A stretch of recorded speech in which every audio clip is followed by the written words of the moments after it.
यहाँ हेर्न सक्नुहुन्छ यो सबै यिनीहरू चाहिँ कार्टुनको हो कार्टुन काटेर बनाएको साथीहरू यहाँ चाहिँ यस्तो छ क्लासरुम क्लिनिङ टिम हैन ह्यान्डराइटिङ चाहिँ त्यति राम्रो छैन अनि यो चाहिँ सबै हातैले बनाउँदा राम्रो हुन्छ भनेर यसरी बनाएको छु साथीहरू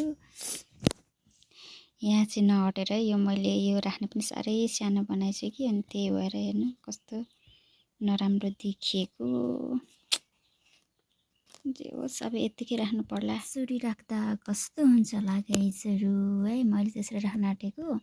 यहाँ माथि चाहिँ अब जब चार्ट भनेर लेख्ने यहाँ अनि यहाँ माथि दुलो बनाएर झुन्डाउनु परिहाल्यो अनि यहाँ स्कुलको नाम यो चाहिँ कलर गरिसकेको हैन भित्र लेखेकोमा कलर गरेको पछिको अवस्था यस्तो छ गाइजहरू है अनि यति बेलाको समयमा चाहिँ कस्तो पानी परिरहेको थियो कि जसरी नै गरेर सुनिरहेको छु यो चाहिँ मैले पछि भोइस ओभर गरेको अनि अहिले चाहिँ मैले बनाइसकेपछि अनि त्यो नामहरू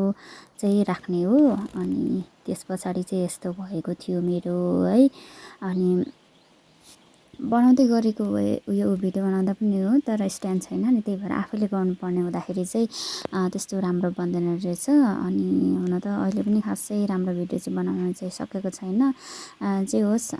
मैले चाहिँ जब चार्ट यसरी बनाएँ यहाँलाई कस्तो लाग्यो कमेन्ट गर्नुहोला अनि यतिन्जेल यहाँहरूले हेरिदिनु भयो है माया गरिदिनु भयो त्यसको लागि थ्याङ्क यू सो मच अनि फेरि पनि यहाँहरूले मेरो च्यानललाई सब्स्क्राइब गर्नुभएको छैन भने सब्स्क्राइब गरिदिनु होला एउटा भए पनि थ्याङ्क यू सो मच भन्दै बाई